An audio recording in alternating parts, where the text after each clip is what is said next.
The Brazilian Cat, Arthur Conan Doyle.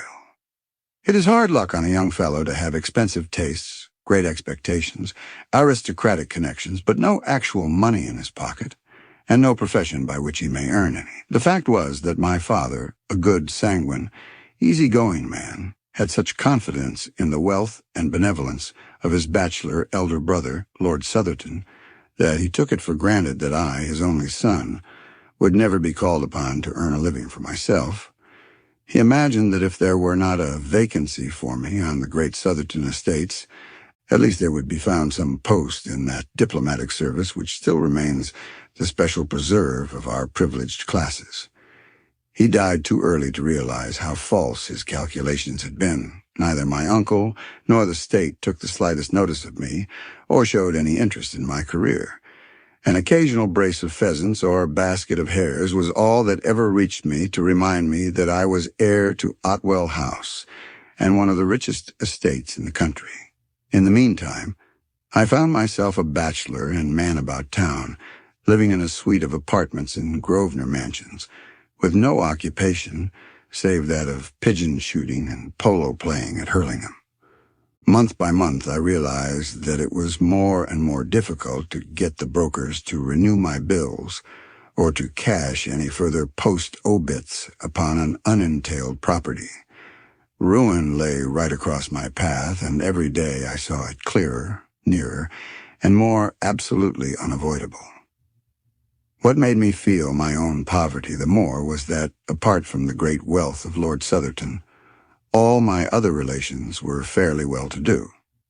The nearest of these was Everard King, my father's nephew and my own first cousin, who had spent an adventurous life in Brazil and had now returned to this country to settle down on his fortune. We never knew how he made his money, but he appeared to have plenty of it, for he bought the estate of Greylands near Clipton on the Marsh in Suffolk. For the first year of his residence in England, he took no more notice of me than my miserly uncle. But at last, one summer morning, to my very great relief and joy, I received a letter asking me to come down that very day and spend a short visit at Greylands Court. I was expecting a rather long visit to bankruptcy court at the time, and this interruption seemed almost providential. If I could only get on terms with this unknown relative of mine, I might pull through yet. For the family credit, he could not let me go entirely to the wall. I ordered my valet to pack my valise, and I set off the same evening for Clipton on the Marsh. After changing at Ipswich, a little local train deposited me at a small deserted station, lying amidst a rolling, grassy country, with a sluggish and winding river curving in and out amidst the valleys between high, silted banks, which showed that we were within reach of the tide. No carriage was awaiting me. I found afterwards that my telegram had been delayed, so I hired a dog-cart at the local inn. The driver, an excellent fellow, was full of my relative's praises, and I learned from him that Mr. Everard King was already a name to conjure with in that part of the county. He had entertained the school children. He had thrown his grounds open to visitors. He had subscribed to charities. In short, his benevolence had been so universal that my driver could only account for it on the supposition that he had parliamentary ambitions. My attention was drawn away from my driver's panegyric by the appearance of a very beautiful bird which settled on a telegraph post beside the road. At first I thought that it was a jay, but it was larger, with a brighter plumage. The driver accounted for its presence at once by saying that it belonged to the very man whom we were about to visit. It seems that the acclimatization of foreign creatures was one of his hobbies, and that he had brought with him from Brazil a number of birds and beasts which he was endeavoring to rear in England. When once we had passed the gates of Greylands Park, we had ample evidence of this taste of his. Some small spotted deer, a curious wild pig known, I believe, as a peccary, a gorgeously feathered oriole, some sort of armadillo, and a singular lumbering in-toed beast like a very fat badger, were among the creatures which I observed as we drove along the winding avenue. Mr. Everard King, my unknown cousin, was standing in person upon the steps of his house, for he had seen us in the distance and guessed that it was I. His appearance was very homely and benevolent, short and stout, 45 years old perhaps, with a round, good-humored face, burned brown with the tropical sun, and shot with 1,000 wrinkles. He wore white linen clothes in true planter style, with a cigar between his lips and a large Panama hat upon the back of his head. It was such a figure as one associates with a verandaed bungalow, and it looked curiously out of place in front of this broad stone English mansion, with its solid wings and its Palladio pillars before the doorway. "My dear," he cried, glancing over his shoulder, "my dear, here is our guest. Welcome, welcome to Greylands. I am delighted to make your acquaintance, Cousin Marshall, and I take it as a great compliment that you should honor this sleepy little country place with your presence." Nothing could be more hearty than his manner, and he set me at my ease in an instant. But it needed all his cordiality to atone for the frigidity and even rudeness of his wife, a tall, haggard woman who came forward at his summons. She was, I believe, of Brazilian extraction, though she spoke excellent English, and I excused her manners on the score of her ignorance of our customs. She did not attempt to conceal, however, either then or afterwards, that I was no very welcome visitor at Greylands Court. Her actual words were, as a rule, courteous, but she was the possessor of a pair of particularly expressive dark eyes, and I read in them very clearly from the first that she heartily wished me back in London once more. However, my debts were too pressing, and my designs upon my wealthy relative were too vital for me to allow them to be upset by the ill temper of his wife. So I disregarded her coldness and reciprocated the extreme cordiality of his welcome. No pains had been spared by him to make me comfortable. My room was a charming one. He implored me to tell him anything which could add to my happiness. It was on the tip of my tongue to inform him that a blank check would materially help towards that end, but I felt that it might be premature in the present state of our acquaintance. The dinner was excellent, and as we sat together afterwards over his Havanas and coffee, which later he told me was specially prepared upon his own plantation, it seemed to me that all my driver's eulogies were justified, and that I had never met a more large-hearted and hospitable man. But in spite of his cheery good nature, he was a man with a strong will and a fiery temper of his own. Of this I had an example upon the following morning. The curious aversion which Mrs. Everard King had conceived towards me was so strong that her manner at breakfast was almost offensive. But her meaning became unmistakable when her husband had quitted the room. "The best train in the day is at 12:15, said she. "But I was not thinking of going today," I answered frankly, perhaps even defiantly, for I was determined not to be driven out by this woman. Oh, if it rests with you," said she, and stopped with a most insolent expression in her eyes. "I am sure," I answered, "that Mr. Everard King would tell me if I were outstaying my welcome." What's this?" said a voice. And there he was in the room. He had overheard my last words, and a glance at our faces had told him the rest. In an instant his chubby, cheery face set into an expression of absolute ferocity. "Might I trouble you to walk outside, Marshall?" said he. "I may mention that my own name is Marshall King." He closed the door behind me, and then for an instant I heard him talking in a low voice of concentrated passion to his wife. This gross breach of hospitality had evidently hit upon his tenderest point.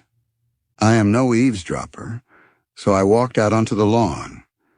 Presently I heard a hurried step behind me, and there was the lady, her face pale with excitement, and her eyes red with tears.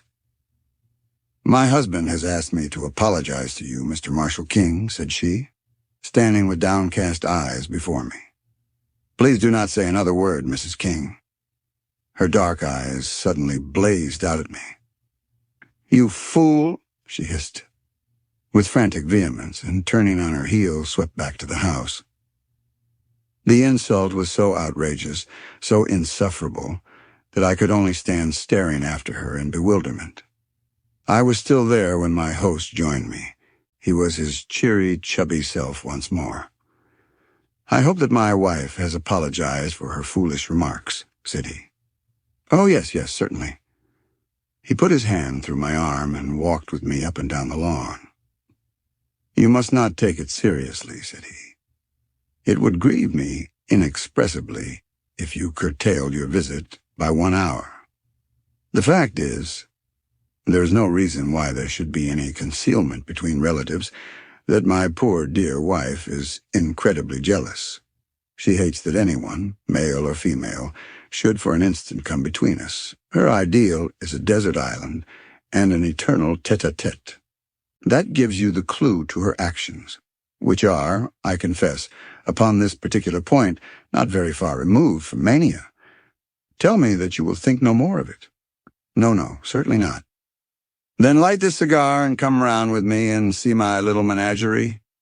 The whole afternoon was occupied by this inspection, which included all the birds, beasts, and even reptiles which he had imported. Some were free, some in cages, a few actually in the house. He spoke with enthusiasm of his successes and his failures, his births and his deaths, and he would cry out in his delight, like a schoolboy when, as we walked, some gaudy bird would flutter up from the grass, or some curious beast slink into the cover. Finally, he led me down a corridor which extended from one wing of the house. At the end of this there was a heavy door with a sliding shutter in it, and beside it there projected from the wall an iron handle attached to a wheel and a drum. A line of stout bars extended across the passage. "I'm about to show you the jewel of my collection," said he. "There is only one other specimen in Europe, now that the Rotterdam cub is dead. It is a Brazilian cat. But how does that differ from any other cat?" "You will soon see that," said he, laughing. "Will you kindly draw that shutter and look through?" I did so, and found that I was gazing into a large, empty room with stone flags and small barred windows upon the farther wall. In the center of this room, lying in the middle of a golden patch of sunlight, there was stretched a huge creature as large as a tiger, but as black and sleek as ebony. It was simply a very enormous and very well-kept black cat, and it cuddled up and basked in that yellow pool of light exactly as a cat would do. It was so graceful, so sinewy, and so gently and smoothly diabolical that I could not take my eyes from the opening. "Isn't he splendid?" said my host enthusiastically. "Glorious! I never saw such a noble creature. Some people call it a black puma, but really it is not a puma at all. That fellow is nearly 11 feet from tail to tip. 4 years ago he was a little ball of black fluff with 2 yellow eyes staring out of it. He was sold me as a newborn cub up in the wild country at the headwaters of the Rio Negro. They speared his mother to death after she had killed a dozen of them." "They are ferocious, then?" "The most absolutely treacherous and bloodthirsty creatures upon earth. You talk about a Brazilian cat to an up-country Indian, and see him get the jumps. They prefer humans to game. This fellow has never tasted living blood yet. But when he does, he will be a terror. At present he won't stand anyone but me in his den. Even Baldwin, the groom, dare not go near him. As to me, I am his mother and father in one." As he spoke, he suddenly, to my astonishment, opened the door and slipped in, closing it instantly behind him. At the sound of his voice, the huge, lithe creature rose, yawned and rubbed its round black head affectionately against his side, while he patted and fondled it. "Now, Tommy, into your cage," said he. The monstrous cat walked over to one side of the room and coiled itself up under a grating. Everard King came out, and taking the iron handle, which I have mentioned, he began to turn it. As he did so, the line of bars in the corridor began to pass through a slot in the wall, and closed up the front of this grating so as to make an effective cage. When it was in position, he opened the door once more and invited me into the room, which was heavy with the pungent, musty smell peculiar to the great carnivora. "That's how we work it," said he. "We give him the run of the room for exercise, and then at night we put him in his cage. You can let him out by turning the handle from the passage, or you can, as you have seen, coop him up in the same way." No, you should not do that." I had put my hand between the bars to pat the glossy, heaving flank. He pulled it back with a serious face. "I assure you that he is not safe. Don't imagine that because I can take liberties with him, anyone else can. He is very exclusive in his friends, aren't you, Tommy? Ah, he hears his lunch coming to him. Don't you, boy?"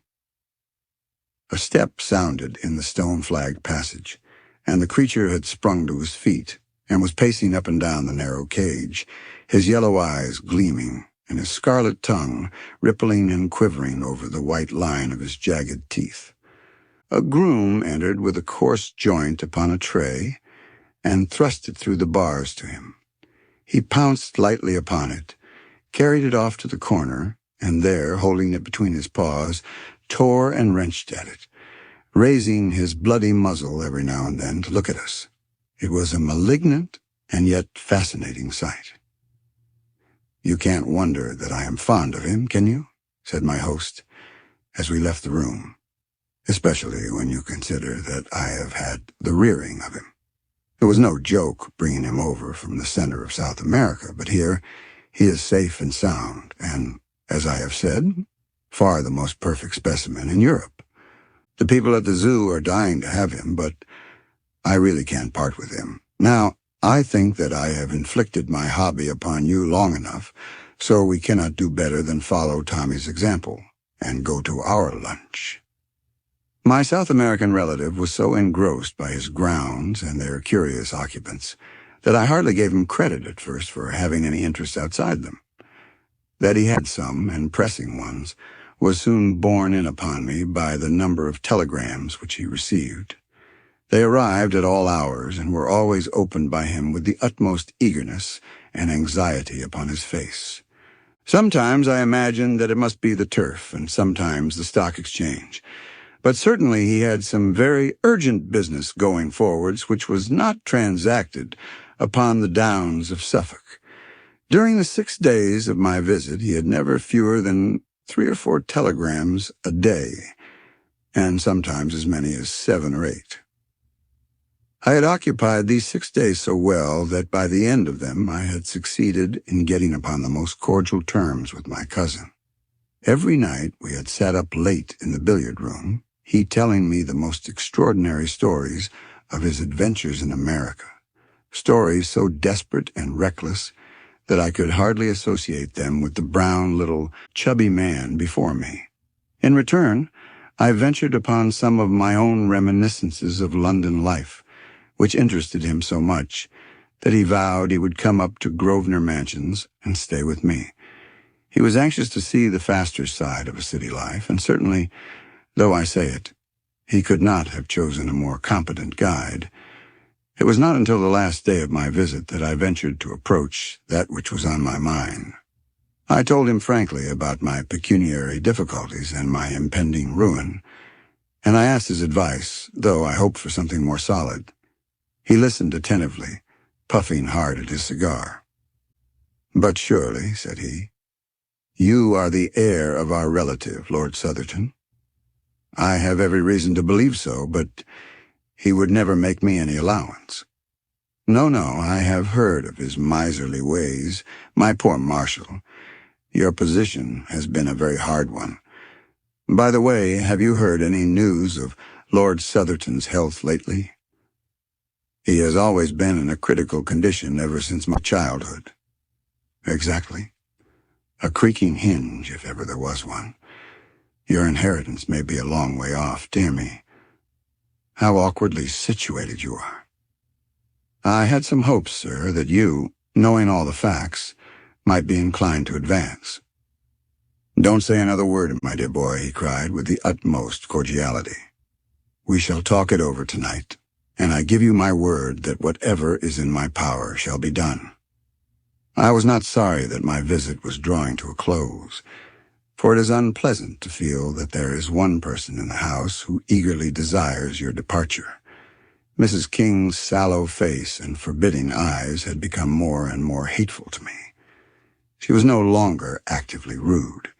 Her fear of her husband prevented her, but she pushed her insane jealousy to the extent of ignoring me, never addressing me, and in every way making my stay at Greylands as uncomfortable as she could. So offensive was her manner during that last day that I should certainly have left had it not been for that interview with my host in the evening, which would, I hoped, retrieve my broken fortunes.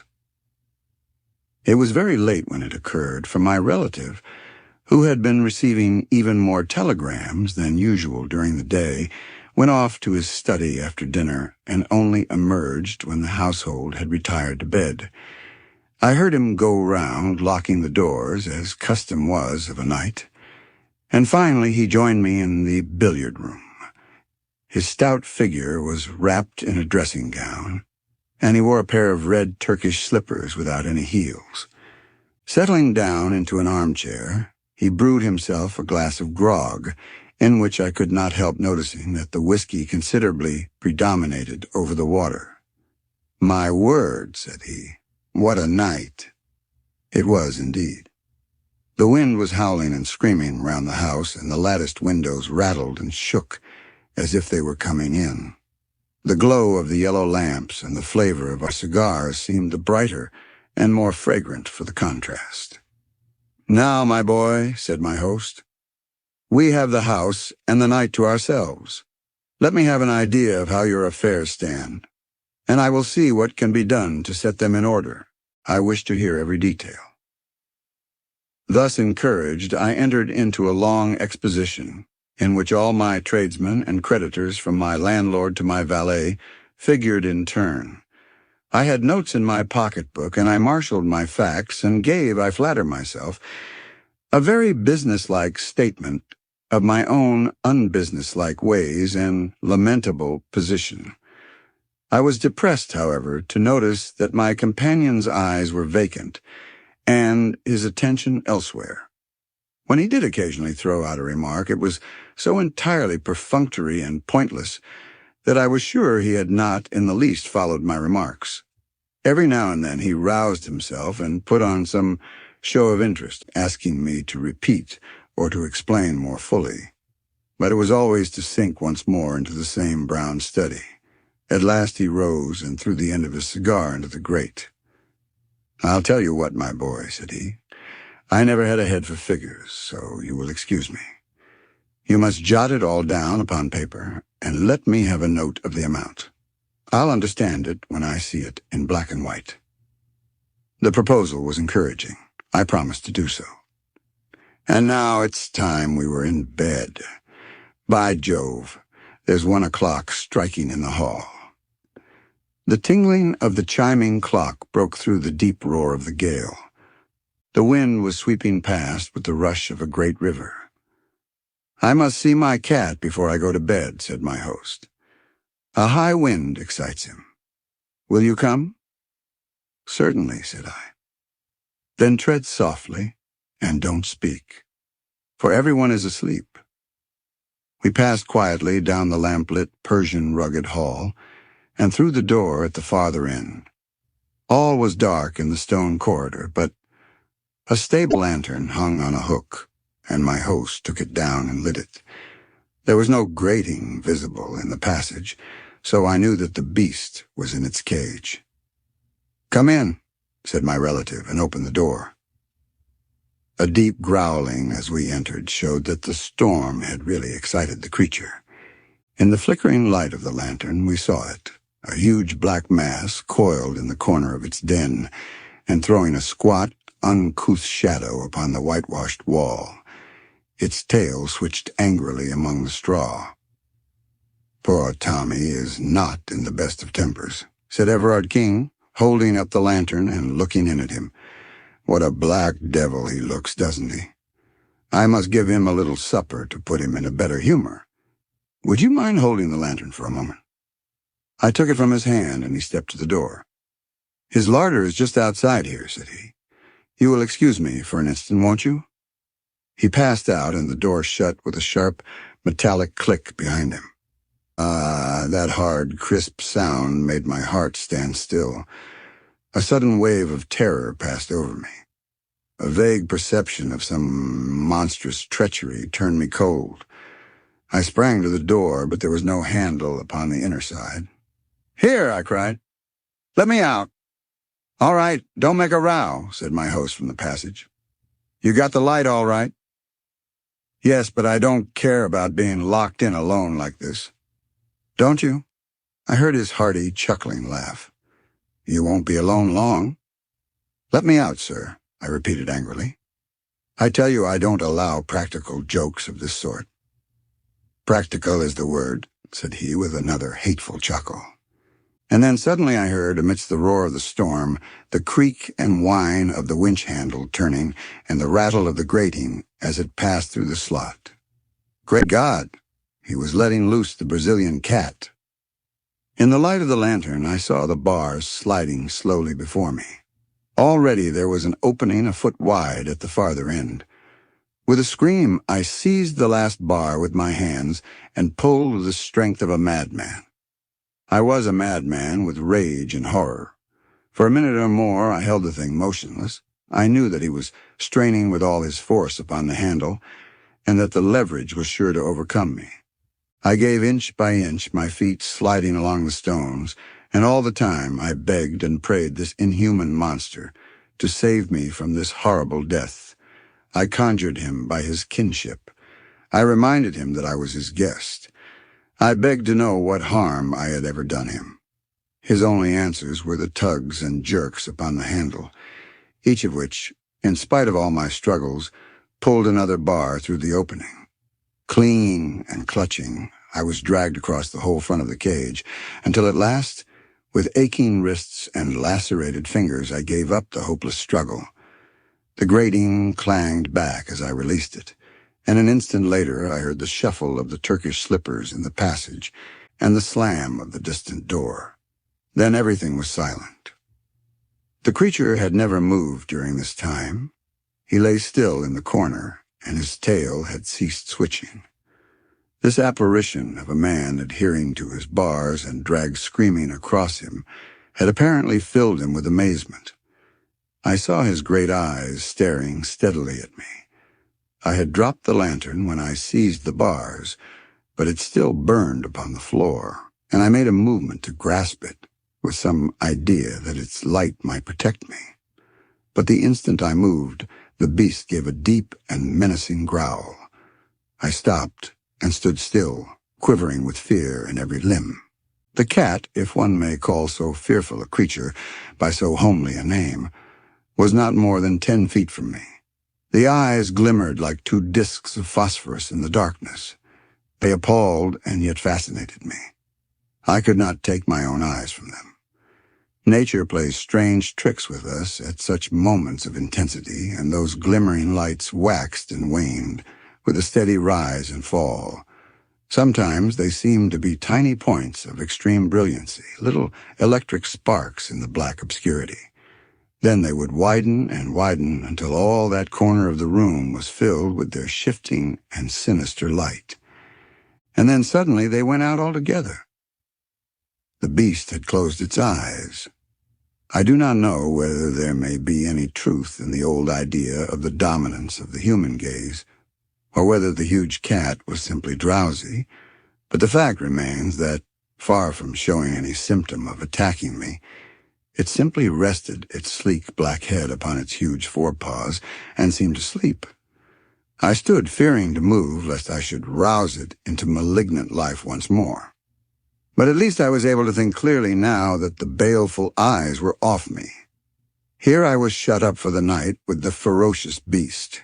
My own instincts, to say nothing of the words of the plausible villain who laid this trap for me, warned me that the animal was as savage as its master. How could I stave it off until morning? The door was hopeless, and so were the narrow barred windows.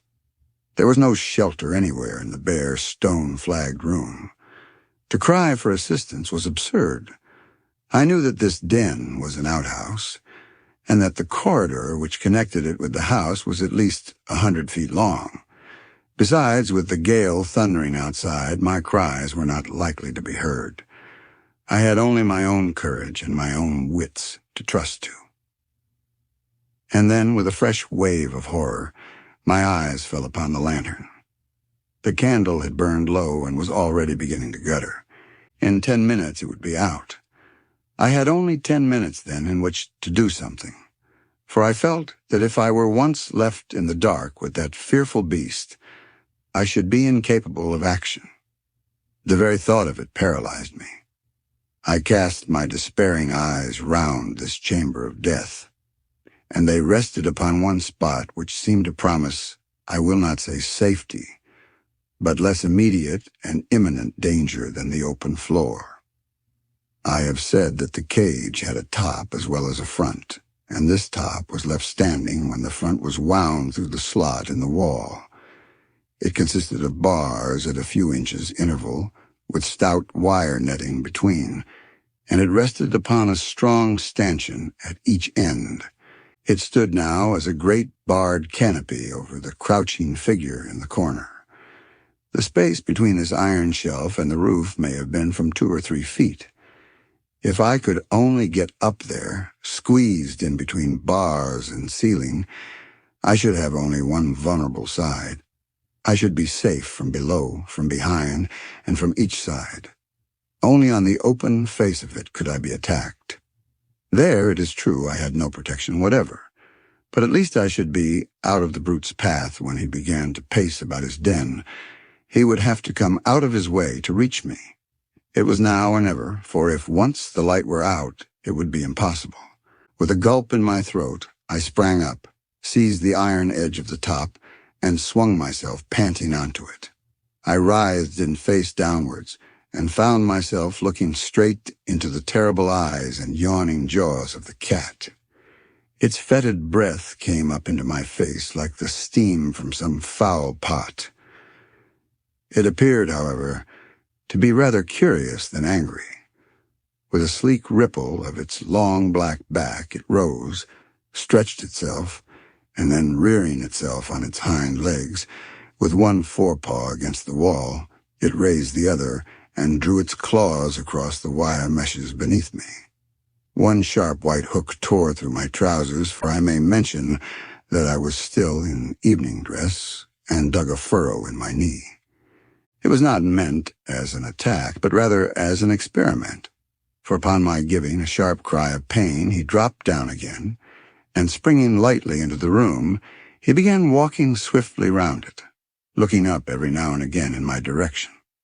For my part, I shuffled backwards until I lay with my back against the wall, screwing myself into the smallest space possible. The farther I got, the more difficult it was for him to attack me. He seemed more excited now that he had begun to move about, and he ran swiftly and noiselessly round and round the den, passing continually underneath the iron couch upon which I lay. It was wonderful to see so great a bulk passing like a shadow, with hardly the softest thudding of velvety pads. The candle was burning low, so low that I could hardly see the creature. And then, with a last flare and splutter, it went out altogether. I was alone with the cat in the dark. It helps one to face a danger when one knows that one has done all that possibly can be done. There is nothing for it then but to quietly await the result. In this case, there was no chance of safety anywhere except the precise spot where I was. I stretched myself out, therefore, and lay silently, almost breathlessly, hoping that the beast might forget my presence if I did nothing to remind him. I reckoned that it must already be 2 o'clock. At 4 it would be full dawn. I had not more than 2 hours to wait for daylight. Outside, the storm was still raging, and the rain lashed continually against the little windows. Inside, the poisonous and fetid air was overpowering. I could neither hear nor see the cat. I tried to think about other things, but only one had power enough to draw my mind from my terrible position. That was the contemplation of my cousin's villainy, his unparalleled hypocrisy, his malignant hatred of me. Beneath that cheerful face, there lurked the spirit of a medieval assassin. And as I thought of it, I saw more clearly how cunningly the thing had been arranged. He had apparently gone to bed with the others. No doubt he had his witness to prove it. Then, unknown to them, he had slipped down, had lured me into his den, and abandoned me. His story would be so simple. He had left me to finish my cigar in the billiard room. I had gone down on my own account to have a last look at the cat. I had entered the room without observing that the cage was opened and I had been caught. How could such a crime be brought home to him? Suspicion, perhaps, but proof never. How slowly those dreadful 2 hours went by. Once I heard a low, rasping sound which I took to be the creature licking its own fur. Several times those greenish eyes gleamed at me through the darkness, but never in a fixed stare, and my hopes grew stronger that my presence had been forgotten or ignored. At last, the least faint glimmer of light came through the windows. I first dimly saw them as 2 gray squares upon the black wall. Then gray turned to white, and I could see my terrible companion once more. And he, alas, could see me. It was evident to me at once that he was in a much more dangerous and aggressive mood than when I had seen him last. The cold of the morning had irritated him, and he was hungry as well. With a continual growl, he paced swiftly up and down the side of the room which was farthest from my refuge, his whiskers bristling angrily, and his tail switching and lashing. As he turned at the corners, his savage eyes always looked upwards at me with a dreadful menace. I knew then that he meant to kill me. Yet I found myself, even at that moment, admiring the sinuous grace of the devilish thing, its long, undulating, rippling movements, the gloss of its beautiful flanks, the vivid, palpitating scarlet of the glistening tongue which hung from the jet-black muzzle. And all the time that deep, threatening growl was rising and rising in an unbroken crescendo. I knew that the crisis was at hand. It was a miserable hour to meet such a death, so cold, so comfortless, shivering in my light dress clothes upon this gridiron of torment upon which I was stretched. I tried to brace myself to it, to raise my soul above it, and at the same time, with the lucidity which comes to a perfectly desperate man, I cast round for some possible means of escape. One thing was clear to me. If that front of the cage was only back in its position once more, I could find a sure refuge behind it. Could I possibly pull it back? I hardly dared to move for fear of bringing the creature upon me. Slowly, very slowly, I put my hand forward until it grasped the edge of the front, the final bar which protruded through the wall. To my surprise, it came quite easily to my jerk. Of course, the difficulty of drawing it out arose from the fact that I was clinging to it. I pulled again, and 3 inches of it came through. It ran apparently on wheels. I pulled again, and then the cat sprang. It was so quick, so sudden, that I never saw it happen. I simply heard the savage snarl, and in an instant afterwards, the blazing yellow eyes, the flattened black head with its red tongue and flashing teeth, were within reach of me. The impact of the creature shook the bars upon which I lay, until I thought, as far as I could think of anything at such a moment, that they were coming down. The cat swayed there for an instant, the head and front paws quite close to me, the hind paws clawing to find a grip upon the edge of the grating. I heard the claws rasping as they clung to the wire netting, and the breath of the beast made me sick, but its bound had been miscalculated. It could not retain its position. Slowly, grinning with rage and scratching madly at the bars, it swung backwards and dropped heavily upon the floor. With a growl, it instantly faced round me and crouched for another spring. I knew that the next few moments would decide my fate. The creature had learned by experience. It would not miscalculate again. I must act promptly, fearlessly, if I were to have a chance for life. In an instant, I had formed my plan. Pulling off my dress coat, I threw it down over the head of the beast. At the same moment, I dropped over the edge, seized the end of the front grating, and pulled it frantically out of the wall. It came more easily than I could have expected. I rushed across the room, bearing it with me. But as I rushed, the accident of my position put me upon the outer side. Had it been the other way, I might have come off scatheless. As it was, there was a moment's pause as I stopped it, and tried to pass in through the opening which I had left. That moment was enough to give time to the creature to toss off the coat with which I had blinded him and to spring upon me. I hurled myself through the gap and pulled the rails to behind me, but he seized my leg before I could entirely withdraw it. One stroke of that huge paw tore off my calf as a shaving of wood curls off before a plane. The next moment, bleeding and fainting, I was lying among the foul straw with a line of friendly bars between me and the creature which ramped so frantically against them. Too wounded to move and too faint to be conscious of fear, I could only lie, more dead than alive, and watch it. It pressed its broad, black chest against the bars and angled for me with its crooked paws as I have seen a kitten do before a mousetrap. It ripped my clothes, but, stretch as it would, it could not quite reach me. I have heard of the curious numbing effect produced by wounds from the great carnivora, and now I was destined to experience it, for I had lost all sense of personality and was as interested in the cat's failure or success as if it were some game which I was watching. And then gradually my mind drifted away into strange, vague dreams, always with that black face and red tongue coming back into them. And so I lost myself in the nirvana of delirium, the blessed relief of those who are too sorely tried. Tracing the course of events afterwards, I conclude that I must have been insensible for about 2 hours. What roused me to consciousness once more was that sharp metallic click which had been the precursor of my terrible experience.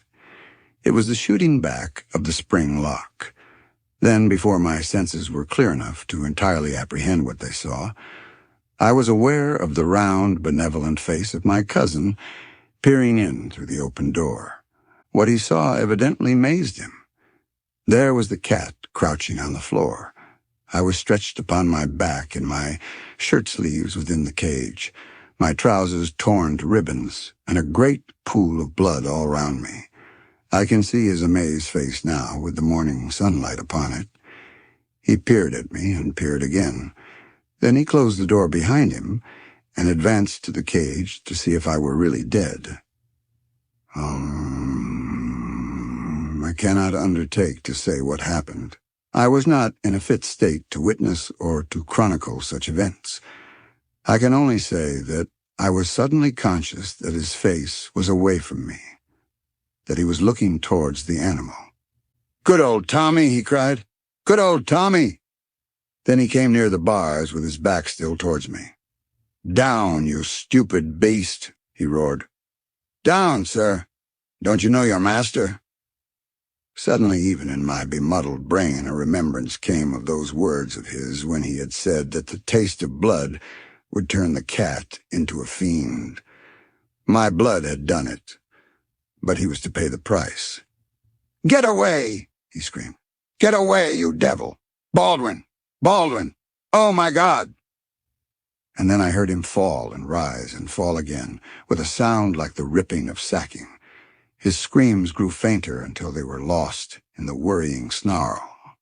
And then, after I thought that he was dead, I saw, as in a nightmare, a blinded, tattered, blood-soaked figure running wildly round the room, and and that was the last glimpse which I had of him before I fainted once again. I was many months in my recovery. In fact, I cannot say that I have ever recovered, for to the end of my days I shall carry a stick as a sign of my night with the Brazilian cat. Baldwin, the groom, and the other servants could not tell what had occurred when, drawn by the death cries of their master, they found me behind the bars and his remains, or what they afterwards discovered to be his remains, in the clutch of the creature which he had reared. They stalled him off with hot irons and afterwards shot him through the loophole of the door before they could finally extricate me. I was carried to my bedroom, and there, under the roof of my would-be murderer, I remained between life and death for several weeks. They had sent for a surgeon from Clipton and a nurse from London, and in a month I was able to be carried to the station and so conveyed back once more to Grosvenor Mansions. I have one remembrance of that illness which might have been part of the ever-changing panorama conjured up by a delirious brain, were it not so definitely fixed in my memory. One night, when the nurse was absent, the door of my chamber opened and a tall woman in blackest mourning slipped into the room.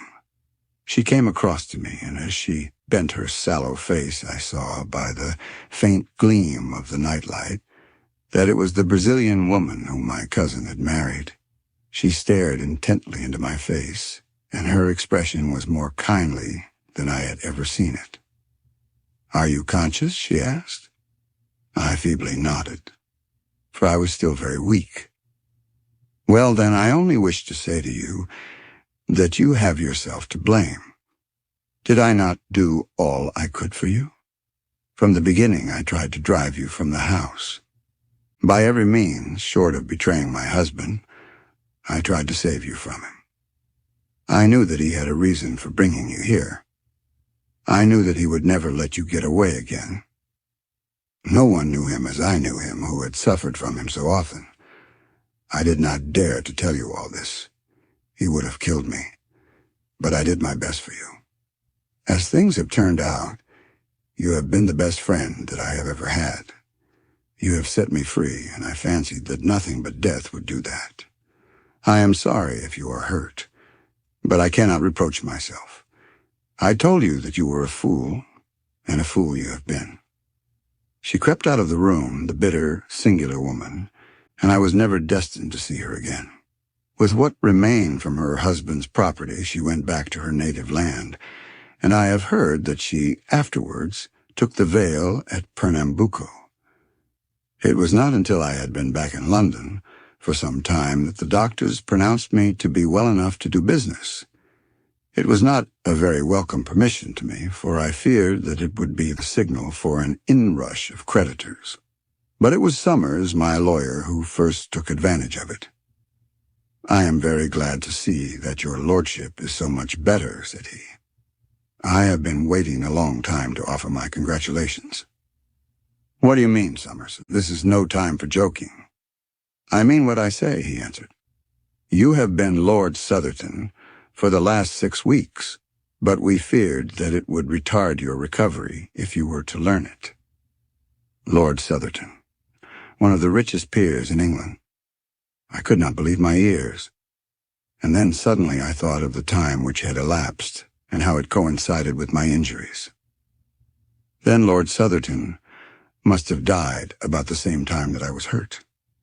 His death occurred upon that very day.